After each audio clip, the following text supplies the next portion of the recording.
Good evening and welcome to Prime Sports with me, Razak Musbau. And with less than 20 days to the start of the 2022 World Cup in Qatar, Youth and Sports Minister Mustafa Yusuf remains tight-lipped on Ghana's budget for the biggest football competition in the world. He says they will only make the public the budget after the tournament. Our budget, we are not taking, the budget is for the entire tournament. And as far as where we are going to reach, will determine how much we are going to spend. So until we finish the tournament, we can't tell you how much we are going to spend. But we have a budget estimated for the entire budget, for the entire tournament. We have negotiated with the Blasters on all their incentives as far as this World Cup is concerned. But once we get to the tournament, we will make it public to the entire Ghana. Everybody will know how much the Blasters are going to take. What we have indicated to them is that we are not going to increase what they had in Brazil. So whatever they had in Brazil stays because of the current economic circumstances. Well, let's just stay on the World Cup because former president of the Ghana Football Association, Kwesi Nyantakyi, says Ghana has got lots of quality to compete at this year's mundial. Speaking on Prime Take, the former CAF vice president who led Ghana to 3 World Cup touted the qualities of individual players in the national team. I think we have some of the best players in this team. You can't take anything away from Kudus. Kudus can play in any team in the world. Thomas Partey, you can't take anything away from him. You can't take anything away from Inaki, who is now in the team. I chased him many times. I met his father, his family members, and I didn't succeed. Yeah. Salisu is at the prime of his career. We have some of the best players. The rest of the work now is how to manage these players, blend them, and ensure that they produce the desired results for us. That is the responsibility of Otto Addo and the management of the FA, led by my friend Keto Kreku. I hope that they will live up to expectation. I think Otto must put in his very best. This is an opportunity for him as one of the few black coaches from Ghana, the second after Kwesi Appiah, to lead the Black Stars to the World Cup. And fortunately, the country is behind him, and he has to deliver. He should not let us down. Well, on another former GFA official, who's former GFA spokesperson and current GFA ESCO member, Randy Ambe, he has been reminiscing on memories of the 2010 World Cup in South Africa. And he tells Nathaniel Atto the breakfast tables during match days were usually empty. The mornings are when the breakfast table is almost empty. Nobody wants to eat. Nobody.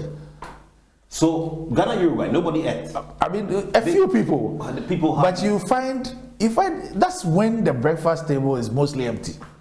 I see. I'm telling you, it's mostly empty. And then maybe before the game in the afternoon, soup and a little rice. You know, people are tense. People are relaxed. Headphones, listening to music. Everybody's in the kind of mode. Yes. Yeah. You know. It's tense, expensive, you know, people are meditating, people try to focus. Then the team is mentioned at the team talk. So we know the team sheet now, then have to board the bus. Well, away from football, let's do some athletics now because Ghana's 4x100-meter relay team has secured an automatic spot at next year's World Championships in Budapest. This follows a quick revision of the qualification rules after Guangzhou 23 World Relay was postponed to 2025 by World Athletics Governing Body on Monday. Chief Executive Officer of Ghana Athletics, Bawa Hussaini, has been speaking to Nathaniel Atto on Sports Today. It's a good news, but that good news also comes with a price. Okay. For Ghana to qualify automatically for the World Championship in Budapest next year, it also comes with a challenge. Now, it has removed the preparation part of the team. For instance, if the World Relays were to come, athletes will have come these athletes for them to go and do the World Relays before going into the World Championship. Now that the World Relays have been postponed to 2025, that opportunity for us to bring the team together to rehearse and practice the exchange of baton and other preparation has been removed. And the challenge is that how do we get these athletes get really prepared? When I mean prepared, I mean really prepared for the World Championship in Budapest. That is another challenge. The second challenge is the ladies 4x100. We're hoping that ladies 4x100 could also get the opportunity in the World Relays to qualify for the Budapest. Now that that World Relays is no more coming, we have to find a way or find a competition either within Ghana or outside Ghana to let the ladies team also attempt qualifying for the World Championship. And it's not going to be easy because the World Relays is no more coming. The World Athletics have used the best 8 countries in this year World Championship in Oregon as the automatic qualifier for the World Championship. It means the rest of the world has 8 spots to fight for the extra 8 to make it to the 16 countries.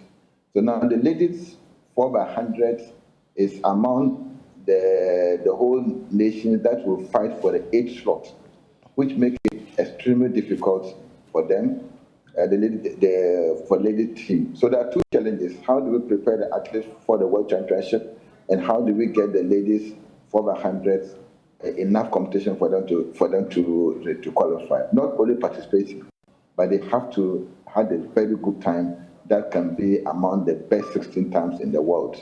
That is the challenge that we are facing. Even though the qualification is a good news, but the challenge is how do we get the athletes prepared? How do we come them in Europe at least between 4 to 6 weeks for them to really prepare for the World Championship?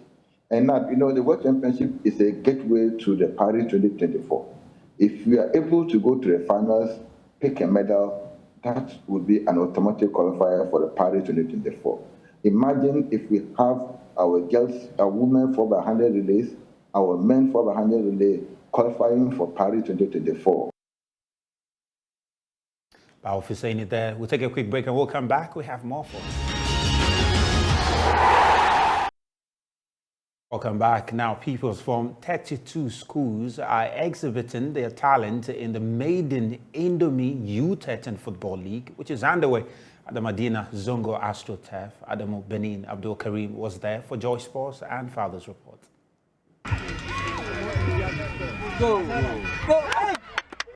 The competition started over a month ago with 32 teams from 8 zones.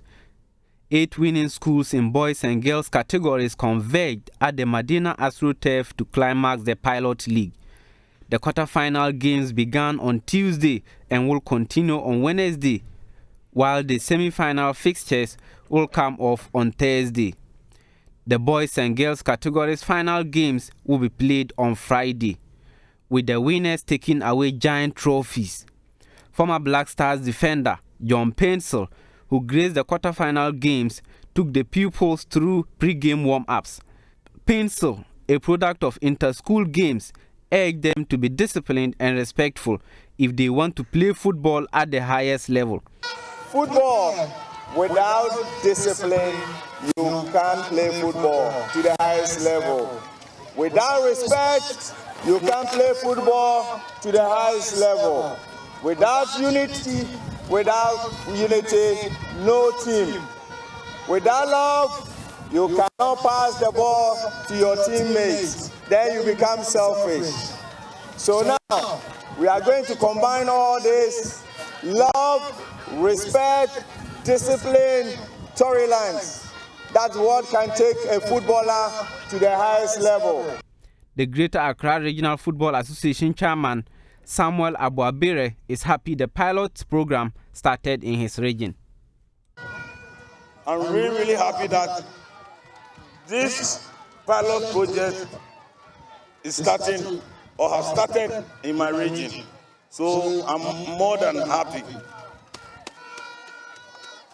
We of the Regional Football Association and the GFA will want to not just be part of this program, but to make sure that this program is not going to happen only in Accra, but the other regions. Now, members of the fitness fraternity in the country over the weekend embarked on a walk to create awareness about breast cancer. There is more in this report by Joy Sports' Nana Sari Bediako. October was christened Breast Cancer Awareness Month. Fit Zone, a health and fitness organization which is committed to active lifestyles, organized a health walk to create awareness about the dangers of the deadly disease and the importance of early diagnosis. Members from the fitness industry came together to sensitize the public on breast cancer. They were engaged in lots of activities including aerobics, board games, mini basketball competition and breast cancer screening. Jude Gajipo is CEO of Fit Zone. The main intent about this event was to make an impact. It was a corporate social responsibility, and I think obviously the impact has been made. It's just so much joy, in as much as it was a lot of stress organizing this event with my partners.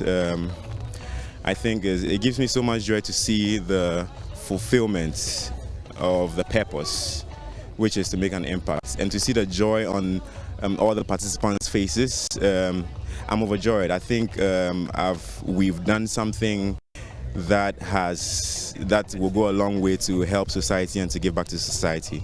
Some of the participants of the Walk in Pink shared their experience with Joy Sports. So in total, we're looking at about 7 kilometers of walk, which is good for everybody.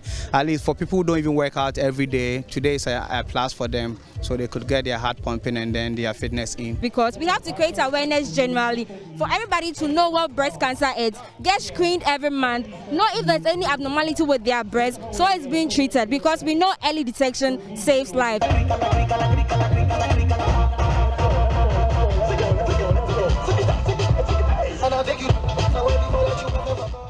My name is Razak Musbau, and thank you for being a part of this. But we have so much more on myjoyonline.com/sports.